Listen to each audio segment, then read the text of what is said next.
Irmãos, é uma alegria encontrar a todos aqui novamente para mais uma noite de conferência. No dia de ontem eu falei um pouco a respeito do culto e de como é que como é que nós precisamos de uma mudança significativa na maneira como nós entendemos o culto público. A partir de hoje, nas minhas duas próximas palestras, eu pretendo focar um dos elementos do culto, que é a música ou o canto.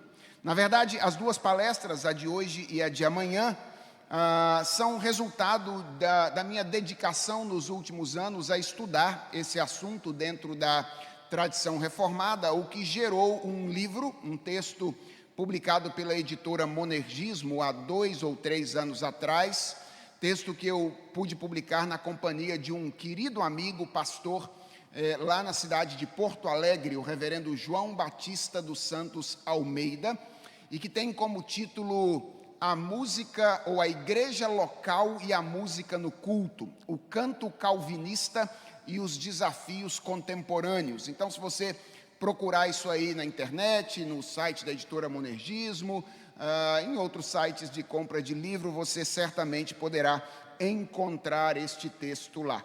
Então, as ideias que eu vou apresentar, tanto agora quanto amanhã, podem ser encontradas e acessadas por vocês neste material. Bem, a razão pela qual eu resolvi estudar de maneira mais pormenorizada a questão da música no culto é o fato de que música litúrgica é uma das questões da vida da igreja a respeito das quais nós mais discutimos, ou a respeito das quais nós mais brigamos.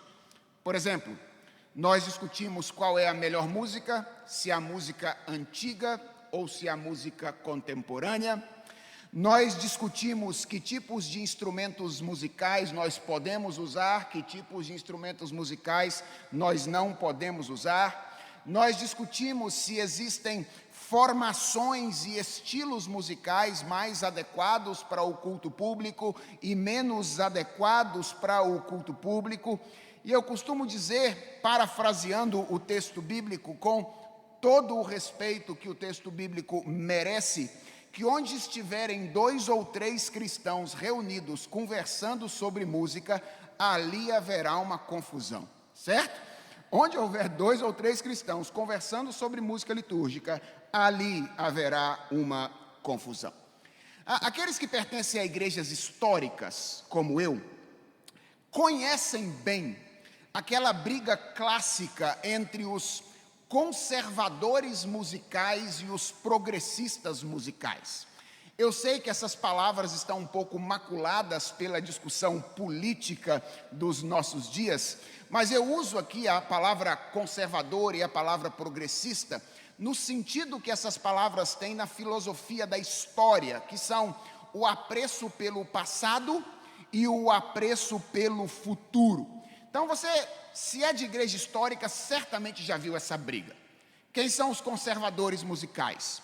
São aqueles que são adeptos da inódia. Eles defendem a primazia dos hinos por ocasião do culto. Geralmente, argumentam que os hinos são melhores porque, além de remontarem a história da igreja, os hinos teriam maior profundidade teológica em relação aos cânticos contemporâneos. Em alguns lugares, os conservadores musicais, eles também são defensores ardorosos da formação coral e argumentam, por exemplo, que a formação coral seria a formação mais adequada para a música litúrgica, porque, afinal de contas, ela exige um preparo mais rigoroso e então o serviço a Deus seria melhor se esse preparo acontecesse. Do outro lado da briga estão os progressistas musicais, que são aqueles que defendem os cânticos contemporâneos. Eles não são tão adeptos dos hinos, mas eles preferem os cânticos contemporâneos e defendem que esses cânticos sejam executados no culto através da formação de banda, que nós chamamos de equipe de louvor, não sei por que razão. E, aliás, nem acho que seja uma boa terminologia, porque a equipe de louvor é a igreja, não é?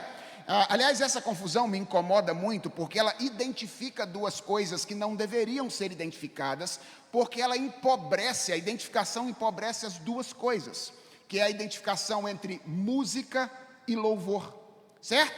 Louvor é mais do que música, e música é mais do que louvor. Música pode servir para confessar pecado, por exemplo. E é por isso que a gente vê, por causa dessa confusão, algumas coisas estranhas acontecerem. O dirigente litúrgico chega lá para dirigir o culto e diz assim: agora nós vamos louvar ao Senhor com o hino de número 71. E aí a gente canta: sem sofrimento te causei, ó Deus. Não, isso não é um hino de louvor. Isso não é um hino de adoração. Isso é um hino de confissão. Mas por que a gente está acostumado com isso? É porque inadvertidamente nós identificamos as duas coisas, música e louvor, e nós empobrecemos tanto o louvor, que pode ser feito de outra forma que não de música. Existe, por exemplo, oração de louvor, e não é à toa que esta é a oração que a gente tem menos facilidade de fazer, não é verdade? Você manda a pessoa orar a oração de louvor, ela vai agradecer pelo dia, ela vai pedir a Deus para abençoar o culto, o pastor que vai pregar, menos louvar. Por quê? Porque nós identificamos música e louvor e nós empobrecemos outras formas de louvor por ocasião do culto público. Fizemos isso com música e fizemos isso com louvor. Então, é melhor chamar de banda mesmo, certo? Se a gente chama aquela formação de coral, então essa formação é a formação de banda.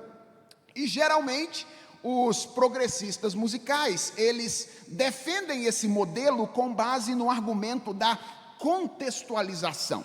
Ou seja, eles dizem que a música que nós cantamos no nosso culto, ela precisa de alguma forma refletir ou reverberar o nosso tempo, o nosso contexto, a nossa vida de um modo geral. Irmãos, durante muito tempo eu imaginei que esse fosse um problema exclusivo de igrejas mais antigas, ligadas a denominações mais tradicionais. Mas, recentemente, conversando com alguns pastores de igrejas mais jovens, até igrejas independentes, eu descobri que esse problema dessa briga entre conservadores e progressistas musicais é muito mais comum do que nós imaginamos. É verdade, quando eu converso com esses pastores, o que eles chamam de tradicional, para mim já é progressista, certo? Por causa da minha origem histórica. Mas o fato é que a briga entre históricos e progressistas, de um jeito ou de outro, acontece em vários arraiais do cristianismo brasileiro, de maneira absolutamente significativa. E onde é que fica o pastor? No meio dessa confusão, não é verdade? Tomando tiro de um lado, tomando tiro do outro lado, sem saber exatamente o que fazer. Foi por isso que eu resolvi, durante alguns anos da minha vida, estudar um pouco a respeito da maneira como a tradição reformada regulou o canto congregacional, com a finalidade de encontrar algum tipo de resposta para lidar com esses problemas. Bem, amanhã eu vou falar de maneira bem específica sobre uma contribuição significativa da tradição reformada para a música litúrgica, que é a salmodia. Vou falar sobre isso amanhã. Outra questão polêmica, venha para você ouvir a palestra de amanhã e a gente vai tentar uma abordagem menos polêmica dessa questão. Mas nessa palestra de hoje, o que eu pretendo fazer é basicamente pensar duas coisas com vocês. Eu quero, em primeiro lugar, pensar no porquê essas discussões costumam acontecer. E eu tenho a impressão de que muito das discussões tem a ver com o simplismo com que nós olhamos para as questões envolvidas nessa discussão. Então, por isso o título da minha palestra tem a ver com isso. É a superficialidade como causa para essas discussões. Mas como eu não quero apenas apontar o problema, eu quero, em segundo lugar, perguntar como é que nós podemos contribuir para que essas discussões, que na minha opinião são inevitáveis, certo? Por que elas são inevitáveis? Por causa da complexidade do problema. Elas são inevitáveis. Como é que elas podem ser mais proveitosas no contexto de uma igreja? Então essas são as duas perguntas, certo? A primeira pergunta é: por que a gente discute tanto a respeito de música litúrgica? E a segunda pergunta é: como é que a gente pode contribuir para que essas discussões no nosso meio sejam mais proveitosas e contribuam para a glória de Deus e para a edificação do seu povo? Então vamos aí para a primeira pergunta. Afinal de contas, por que é que essas discussões acontecem? Bem, eu acredito que algumas vezes essas discussões acontecem por razões pecaminosas. Tiago, no capítulo 4, versos de 1 a 3, diz que nós não podemos ignorar que mais frequentemente do que nós gostaríamos, as nossas controvérsias no contexto da igreja, elas são transformadas em guerras ou em contendas. E Tiago pergunta no capítulo 4, versos de 1 a 3, de onde é que procedem as guerras ou as contendas que existem entre vocês? E ele mesmo responde dizendo: de onde, senão dos prazeres que militam na vossa carne? Cobiçais e nada tendes, matais e invejais e nada podeis obter. Vocês vivem a lutar e a fazer guerra, nada têm porque não pedem, pedem e não recebem porque pedem mal. Para quê? Para esbanjarem em vossos prazeres. Eu posso estar enganado, irmãos, e tomara que eu esteja, mas eu suspeito que boa parte das nossas brigas litúrgicas tem a ver não com o nosso apreço pela história, tem a ver não com o nosso apreço pela boa teologia, tem a ver não com a preocupação com a qualidade do serviço que nós prestamos a Deus, tem a ver não com o interesse na contextualização, mas todas essas coisas são apenas argumentos que nós usamos para mascarar as nossas reais intenções, que é fazer com que as coisas aconteçam do jeito que a gente deseja, do jeito que a gente quer. Eu me lembro quando eu era adolescente, vivendo lá no interior de Minas Gerais. E eu fui um adolescente que dei trabalho para o meu pai no que diz respeito à área musical da igreja. Porque eu queria que uma igreja tradicional no interior de Minas Gerais, na década de 90, cantasse com naturalidade espelhos mágicos do Oficina G3, com direito a todas as viradas de bateria e com as distorções de guitarra, a caixa de abelha, que eu adorava fazer. Eu queria que isso acontecesse. E quando alguém conversava comigo, eu era capaz de, na minha adolescência, esboçar alguns argumentos que eu acho que, em linhas gerais, não estavam de todo errados. Eu era capaz de esboçar alguns argumentos. Mas, honestamente, alguns anos depois, olhando para trás, eu admito diante de vocês que aqueles argumentos apenas escondiam o meu desejo de fazer a música que eu gostava de fazer, sem qualquer preocupação com o serviço que eu deveria prestar aos meus irmãos naquela ocasião do culto público, sem qualquer sensibilidade com a consciência e a história dos meus irmãos naquela ocasião. O problema é que eu, enquanto músico, estava trabalhando não na lógica do serviço, eu estava trabalhando na lógica da performance. Ou seja, eu estava interessado em fazer uma boa música performaticamente, mas não estava preocupado em como eu poderia conduzir melhor os meus irmãos na adoração ao Senhor naquela ocasião. Eu suspeito, irmãos, é uma suspeita, tomara que eu esteja errado, mas eu suspeito que haja muito disso nas nossas brigas litúrgicas. E eu não acredito que seja apenas de um lado, porque eu acabei de dar o exemplo de um progressista tentando impor um estilo incomum a uma congregação tradicional, mas o contrário também é verdadeiro. Frequentemente, nós que somos mais velhos e temos uma visão tradicional, ignoramos os nossos jovens e os nossos adolescentes no que diz respeito à música que nós fazemos por ocasião do culto público. Então, isso existe tanto de um lado para o outro, quanto do outro lado para um. Mas atenção, eu acredito que nem sempre essas discussões acontecem por razões pecaminosas.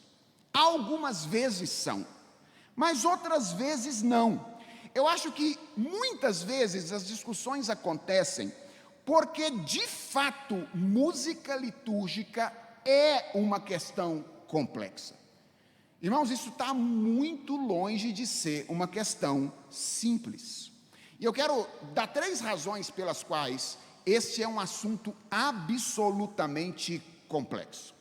A primeira razão é que este definitivamente não é um assunto que Deus normatiza detalhadamente na Escritura Sagrada. Definitivamente, esse não é um assunto que Deus normatiza claramente na Escritura Sagrada. Eu não estou querendo dizer com isso que a Bíblia não fale sobre culto e sobre música litúrgica, certo? Ela fala muito sobre música litúrgica. Por exemplo, a Bíblia nos dá boas indicações do que nós devemos cantar por ocasião do culto público.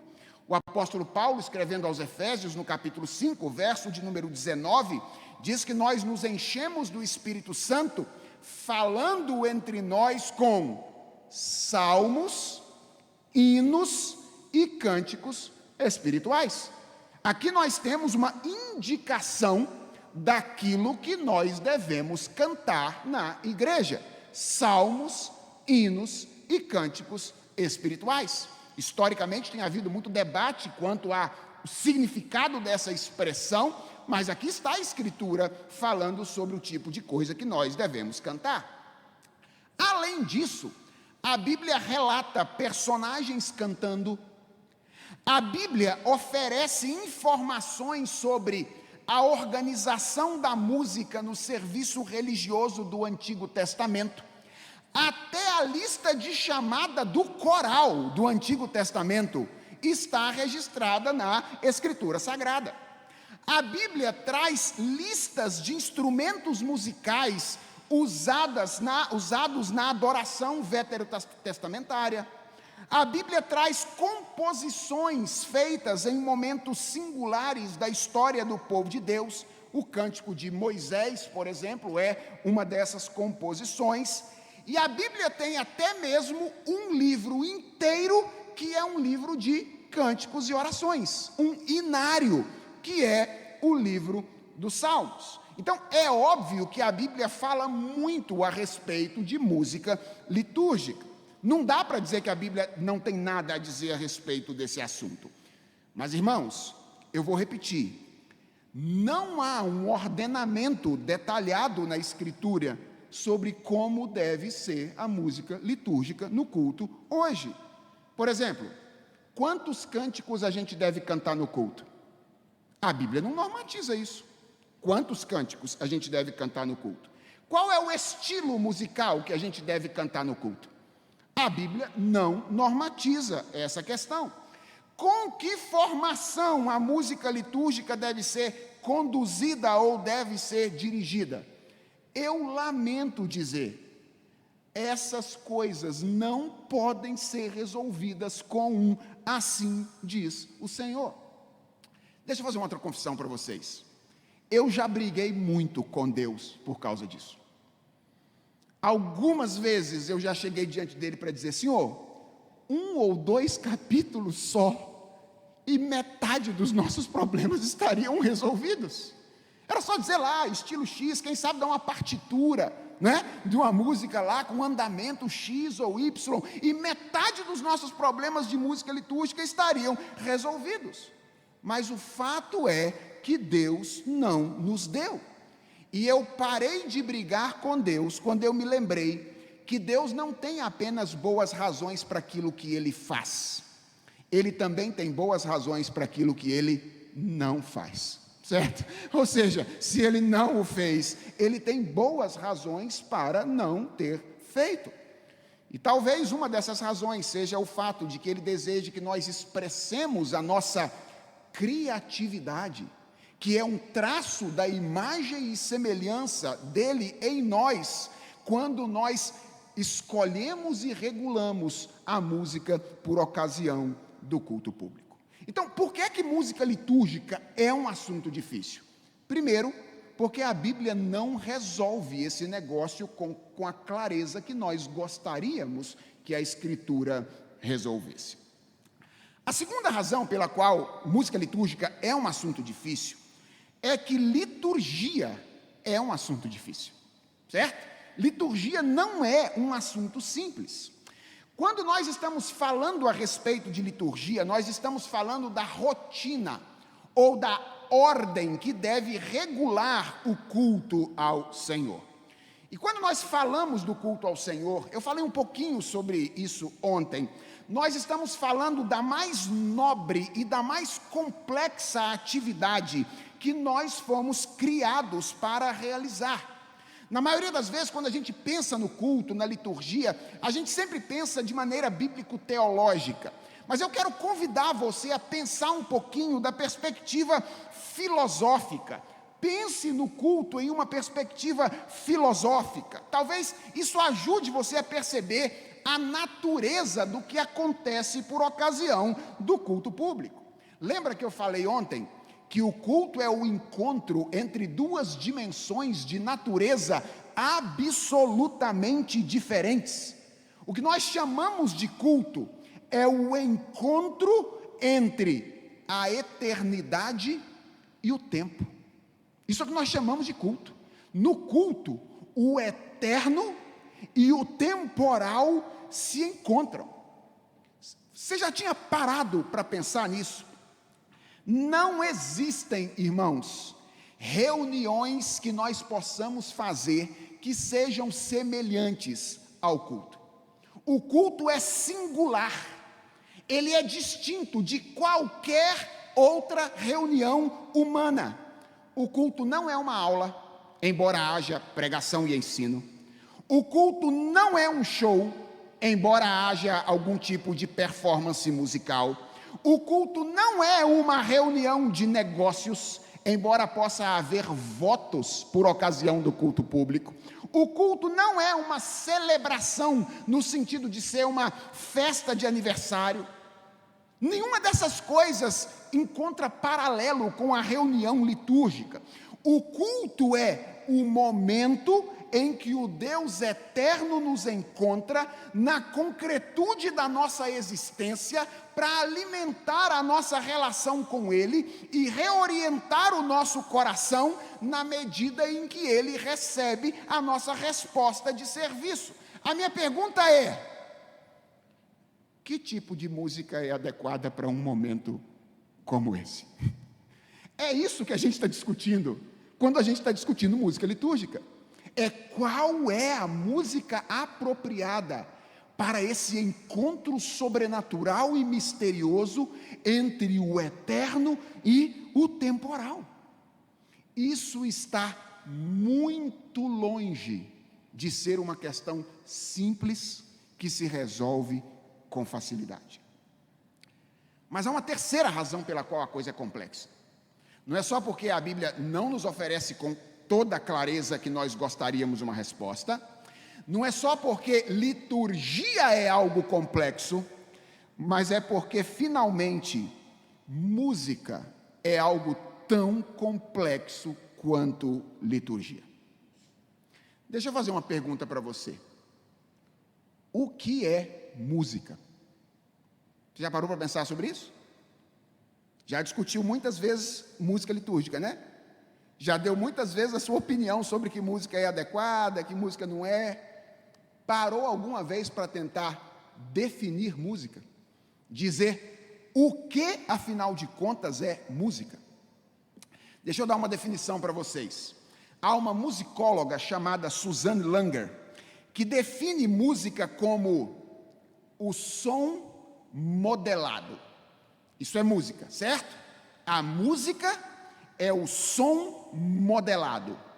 Eu, que não sou musicólogo e não sou referência no assunto, Tenho definido a música, por razões que não vêm ao caso agora, como a expressão estética do som. Então veja, a Suzanne Langer diz: música é o som modelado. Eu digo, música é a expressão estética do som. O que há de comum entre as duas definições? É que ambas partem do pressuposto de que a música tem uma matéria-prima, certo?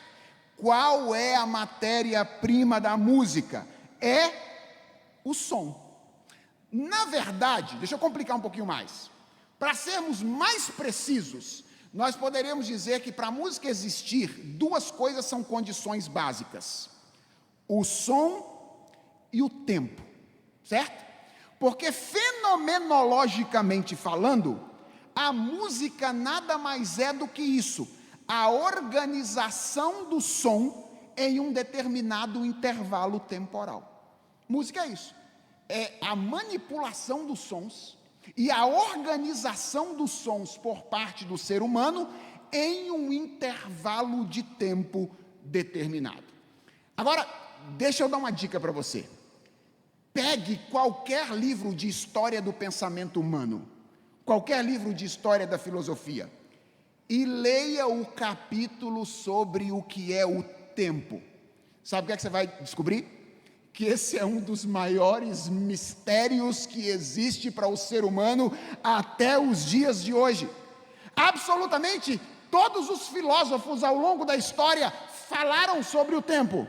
E sabe o que é que nós sabemos sobre o tempo? Muito pouca coisa a respeito daquilo que o tempo é, porque o tempo permanece sendo, apesar de termos falado sobre ele ao longo da vida, um grande mistério. E agora deixa eu fazer um convite para você, um convite filosófico um pouquinho mais longo. Reflita um pouquinho sobre o som, e você vai perceber que o som é uma das coisas mais misteriosas que nós experimentamos do lado de cá da eternidade. Vem comigo. Todos nós sabemos que ele está aí, certo? Todos nós experimentamos o som. Nós o percebemos, mas nós não podemos vê-lo e nós nem podemos tocá-lo. Nós até tentamos definir o que é o som, mas nós só obtemos sucesso na definição do som quando a gente recorre a determinadas metáforas espaço-visuais. Já pararam para perceber isso? Os físicos, por exemplo, dizem que o som é onda. São os físicos definindo o som. O som é onda, ou o som é um impulso. São eles recorrendo a metáforas visuais para tentar definir o que é o som. Quando os músicos vão falar das tonalidades, que é uma propriedade do som, eles falam de notas mais altas e notas mais baixas. Olha aí, recorrendo de novo à metáfora espaço-visual para definir o que é o som. Quando eles vão falar sobre o timbre, que é uma outra propriedade do som, eles falam que o timbre é a cor do som.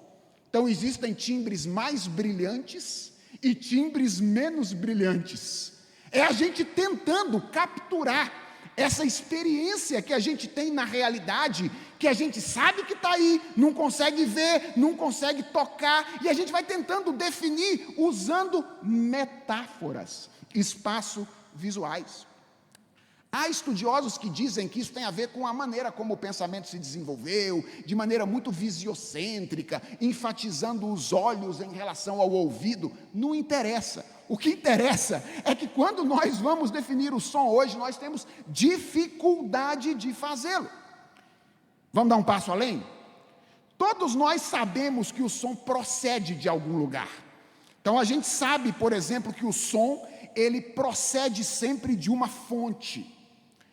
Mas as qualidades produzidas pelo som, elas não são facilmente explicadas pela natureza da fonte que o gera.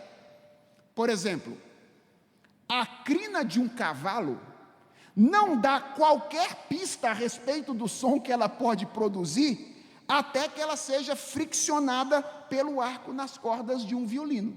Você olha para a crina de um cavalo, você diz, não pode sair nenhum som daqui. No entanto, a gente tira som de crina do cavalo quando a gente fricciona com o arco sobre as cordas de um violino. Pior, o som pode ser capturado, pode ser armazenado e pode ser reproduzido sem a sua fonte original. Os gravadores modernos estão aqui para provar isso. Eu aperto um botão no meu celular e som de vários instrumentos tocados ao mesmo tempo são reproduzidos nesse pequeno aparelho eletrônico. Sem falar dos efeitos que os sons podem causar sobre a nossa própria subjetividade.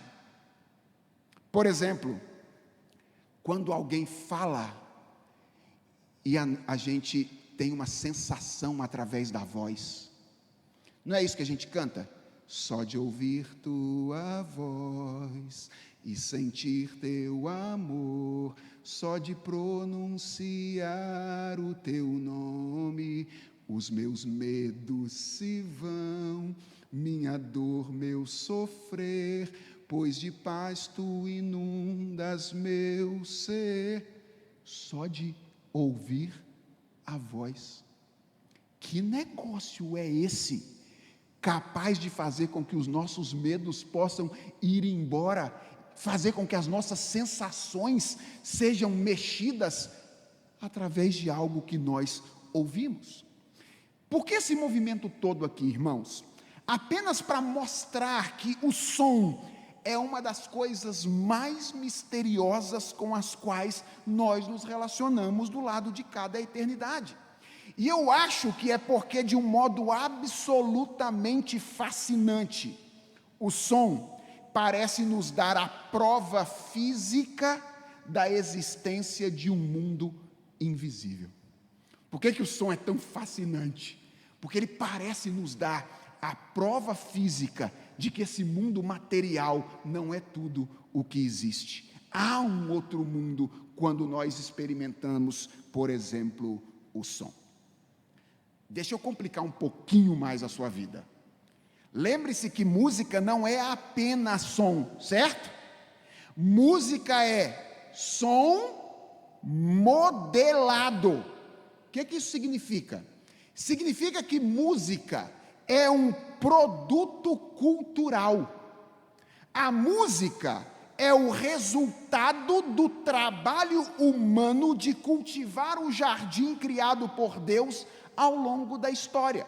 Deus criou os sons, Deus povoou o mundo de potencialidades e deu ao homem a ordem de que ele produzisse cultura. E uma das coisas que o homem fez foi descobrir as potencialidades da criação, descobrir as potencialidades sonoras, combinar elementos físico-químicos e produzir sons, de modo que a gente consegue hoje entrar numa sala de concerto e ouvir uma peça tocada por instrumentos feitos de metal, de madeira, de cordas, e assim sucessivamente.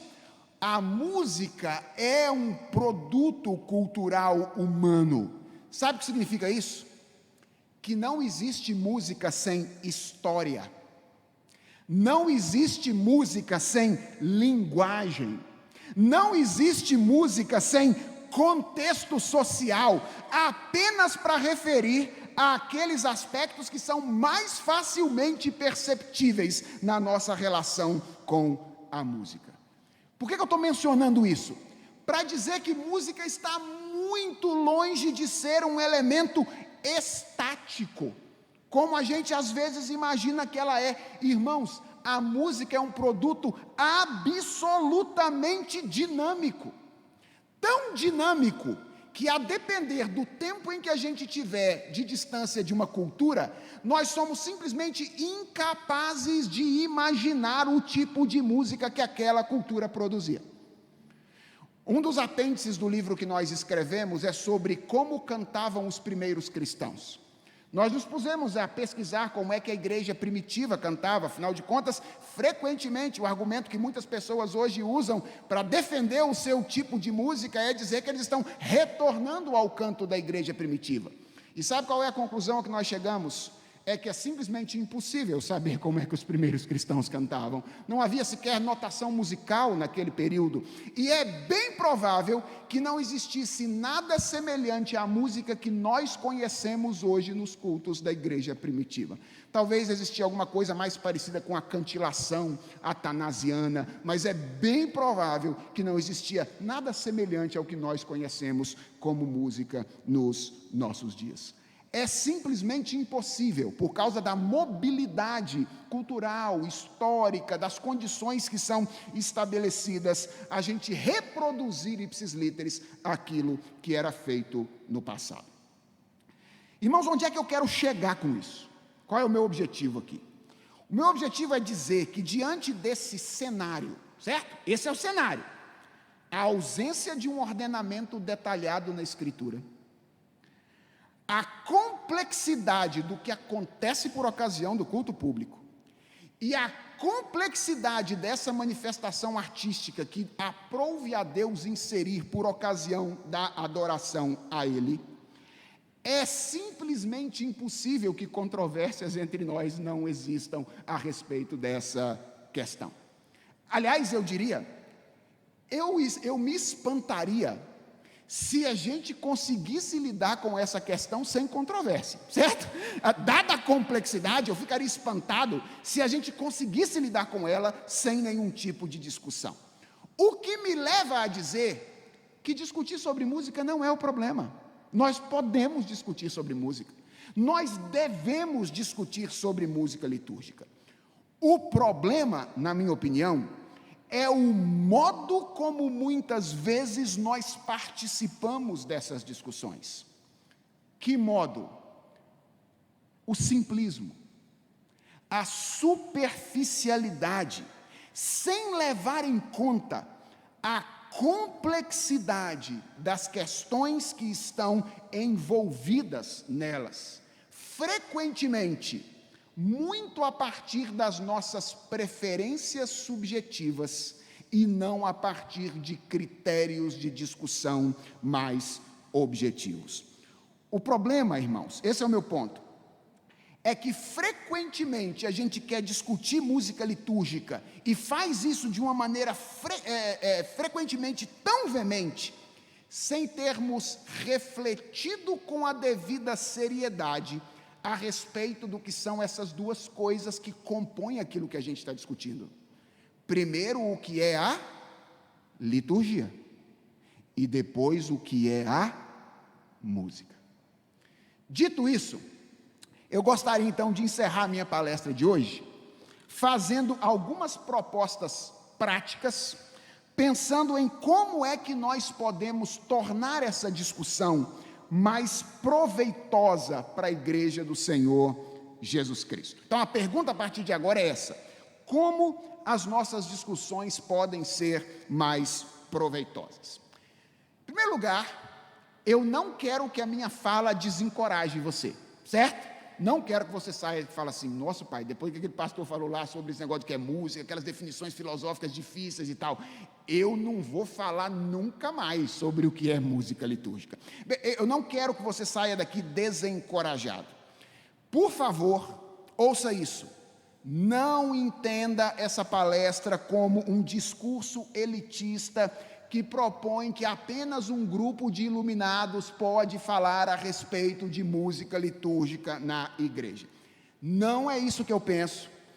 Eu acho ótimo que todos nós estejamos pensando, discutindo, conversando a respeito de liturgia e música litúrgica. Todos fomos feitos profetas, em algum sentido, em algum nível. E a nós cabe participar de fato dessa discussão. Então, o meu objetivo não é desestimular você.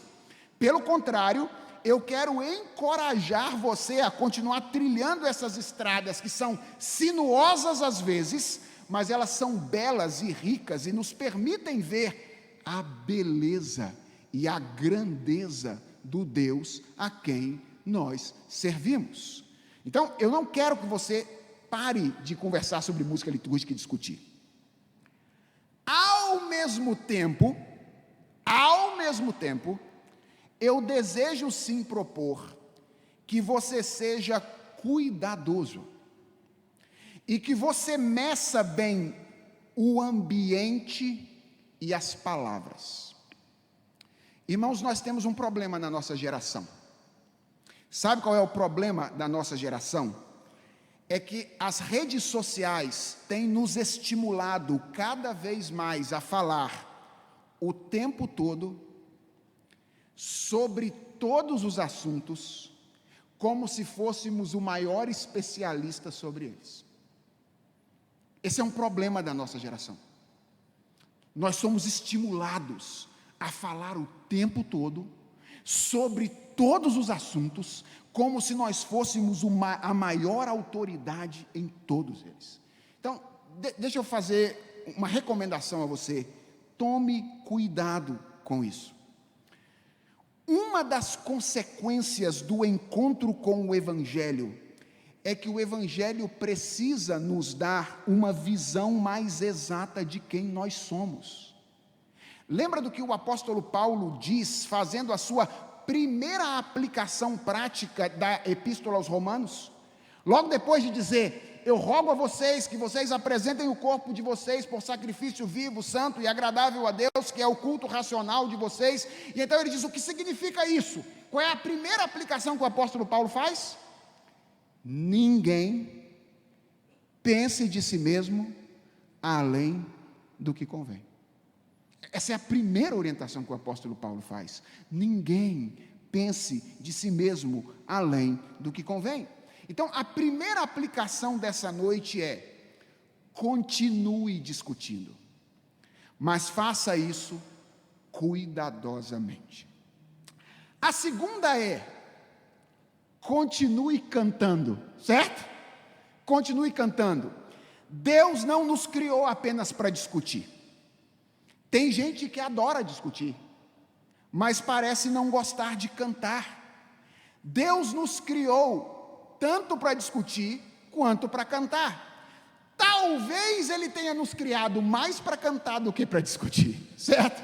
Então, continue cantando. Cante o que você gosta. Cante o que você não gosta também. Porque se existe uma coisa feia na igreja, é a igreja dividida em torno de questão musical. Quando tem o hino, os jovens ficam sentados com cara fechada. Quando tem os cânticos, aí são os mais idosos que ficam sentados com cara fechada. Onde é que está a unidade do povo de Deus? Cante o que você gosta, canta o que você não gosta também, canta o estilo que você prefere, canta o estilo que você não prefere. Sabe por quê, irmãos? Porque é no contexto do serviço que nós prestamos a Deus na comunidade local que Deus trata o nosso caráter e nos amadurece. Quem disse que a música da igreja tem que ser a música que eu prefiro? Quem disse que a música da igreja tem que ser a música que você prefere? Tem que ser a música que glorifica a Deus e que edifica aqueles irmãos que cantam naquele lugar. E é através da participação séria, honesta, refletida na vida da comunidade que Deus trata o nosso caráter e nos amadurece. E além disso, é a gente verdadeiramente engajada na igreja local que Deus costuma revelar aspectos da sua vontade ainda não tão claros para que o povo dele seja abençoado. Então cante, não abandone lá a vida litúrgica da sua igreja, porque tem um cântico ou outro cântico que você entende que o estilo não é o que você preferiria que a sua igreja cantasse. Cante, Deus criou você para cantar. Se você foi chamado por Deus para dirigir o serviço musical na igreja, ou seja, se você é pastor, ou se você é músico, então aí vai a terceira aplicação da noite para você. Procure aprofundar-se no estudo dessas questões. Irmãos, é bastante compreensível que aqueles que participam da liturgia, mas não foram chamados por Deus para conduzir a igreja nela, conversem sobre música em termos de opinião, sabe? Assim, dá um pitaco aqui, dá um pitaco ali, uma opinião, a outra opinião, normal, isso é comum entre nós. Mas o mesmo não pode ser dito a respeito daqueles a quem Deus chamou para conduzir o seu povo na adoração. Pastores e músicos precisam de uma boa teologia do culto e de algum conhecimento a respeito de música. Vejam, irmãos, eu não estou dizendo que os pastores precisam conhecer música no sentido de que eles precisam cantar bem, nem que eles precisam tocar habilmente algum instrumento musical, nem estou dizendo que todo músico litúrgico precisa ser um teólogo no sentido específico do termo.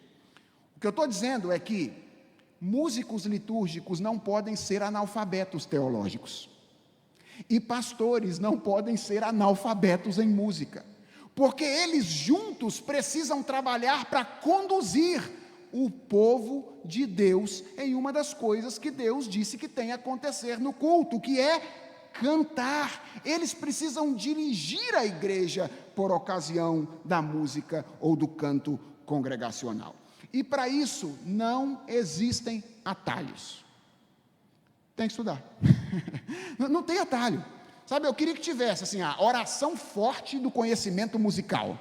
Aí eu ia chamar aqui, vem cá, todos os pastores e músicos, vou fazer aqui uma oração forte por você. Acho que o meu ministério talvez até desse um up, se eu fizesse a oração forte do conhecimento musical e da teologia do culto. Mas eu seria um falso profeta se eu fizesse isso. Não tem segredo.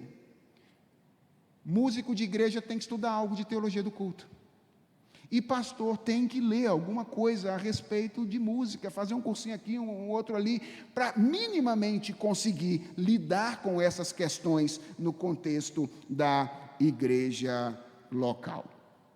E deixa eu dizer uma coisa para vocês, irmãos. Nós somos uma geração privilegiada nesse particular. Se eu estivesse falando há 2 ou 3 gerações atrás, eu não poderia falar da quantidade de cursos, livros, publicações que nós temos no nosso meio relacionados à liturgia, à música e etc. Então, nós somos uma geração privilegiada no sentido de termos acesso a material que nos permite fazer isso que eu estou propondo que façamos. Aliás, deixa eu dar uma outra sugestão bem prática aqui. Eu acredito que a boa condição da música litúrgica, seja numa congregação local, numa denominação ou na igreja de um modo geral, atenção a isso, não é o produto do trabalho de uma única pessoa. Eu acho que isso é uma tarefa coletiva. Por isso, eu acho que nós precisamos de fóruns mais constantes para discutir esse assunto. Pastores e músicos precisam aprender a conversar. E isso é uma das coisas que mais me chama a atenção no trabalho de João Calvino em Estrasburgo e em Genebra. É que Calvino era, dentre os principais dos reformadores, o único que não era músico. Lutero era, Zwinglio o era, Calvino não era. Contudo, Calvino foi aquele que legou para a tradição reformada a contribuição musical mais duradoura. Qual foi a contribuição mais duradoura? O Saltério de Genebra. Por que Calvino conseguiu fazer isso? Porque ele colou bons músicos do lado dele. Primeiro, ele colou em Luís Bourgeois, depois ele colou em Marot, depois ele colou em Beza, depois ele colou em Goodmel, colou do lado dele, falou, vem aqui trabalhar comigo. e ele tinha condição de conversar, dialogar com essas pessoas, a ponto de produzir o legado que ele produziu. A ponto dos estudiosos posteriores do Saltério de Genebra dizer que, embora Calvino não tenha sido músico, o que nós temos executado do Saltério são as ideias do pastor João Calvino para as congregações de Estrasburgo e de Genebra. Vejam, eu estou falando de pastores e músicos, certo? Precisam conversar. Mas não é só pastor e músico, não. Tem muita gente envolvida nesse negócio. Tem poeta, tem engenheiro que produz, que constrói templo para acústica. Tem gente que engenheiro de som, que trabalha de som. Tem gente que faz projeção. Esse povo precisa de um espaço para conversar. Como é que as coisas acontecem às vezes em algumas igrejas locais? Tudo meio do improviso, né? Você vai montando os negócios, eles falam, você vai tomar conta disso, você vai tomar conta daquilo. Mas esse povo nunca se reúne com a finalidade de conversar a respeito do que acontece no culto público. Então, a gente precisa de fóruns para que essas pessoas conversem. E por último, irmãos, nós precisamos do coração no lugar. Lembra do que eu disse lá no começo? A coisa é complexa, muitas discussões acontecem por causa da complexidade, elas são inevitáveis e devem continuar acontecendo, mas muitas das discussões não vão para frente, sabem por quê? Por causa do nosso coração pecaminoso. Algumas discussões sobre música não vão para frente por falta de boa disposição relacional. Posso dizer uma coisa para vocês? Músicos, não fiquem bravos comigo. Músico é um bicho difícil. Músico é um bicho bem difícil. Pastores também. Tão difíceis quanto músicos. Às vezes, mais difíceis do que eles.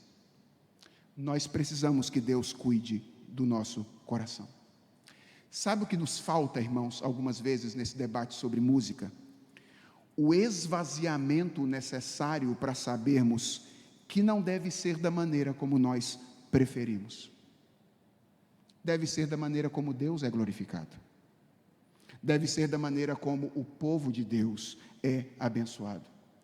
Ainda que a minha sensibilidade possa ser ferida por alguma razão. Porque, afinal de contas, não é a minha sensibilidade o padrão para o culto da igreja do Senhor. Não é a minha sensibilidade. Reparem, o grande desafio aqui não é diferente do desafio da redenção. Qual é o desafio da redenção? É renunciar a nós mesmos, para vivermos em função de Deus e em função dos outros. Sabe qual é a boa notícia? A boa notícia é que Deus é o maior interessado em que isso aconteça. Se você estiver interessado em permitir que o seu coração se dobre ao senhorio do Senhor e à primazia da igreja e de outras pessoas no seu relacionamento, Deus tem todo o interesse que isso aconteça. Foi para isso que Jesus Cristo morreu. Foi para isso que Jesus Cristo ressuscitou.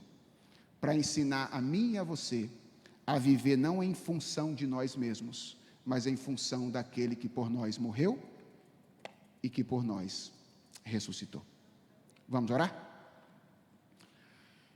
Senhor, nós queremos confessar diante de Ti que muitas vezes nós brigamos com argumentos que parecem muito verdadeiros, mas que na verdade são apenas a expressão e as máscaras que nós usamos para que o nosso coração possa vir à tona.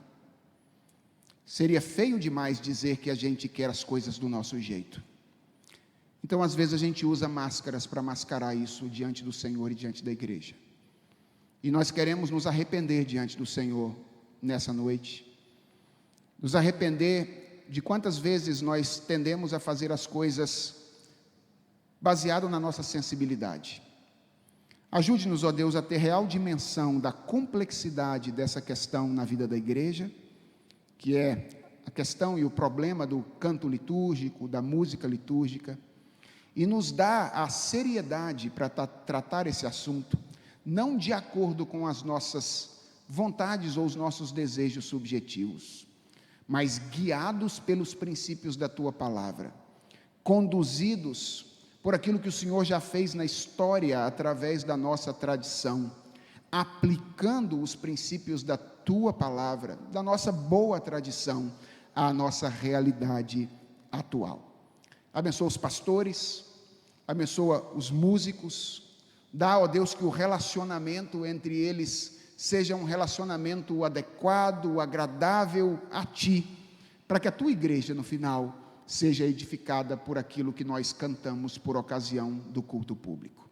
Seja o Senhor louvado, seja o Senhor engrandecido, que o Senhor cresça e nós diminuamos, é a oração que fazemos em nome de Jesus. Amém.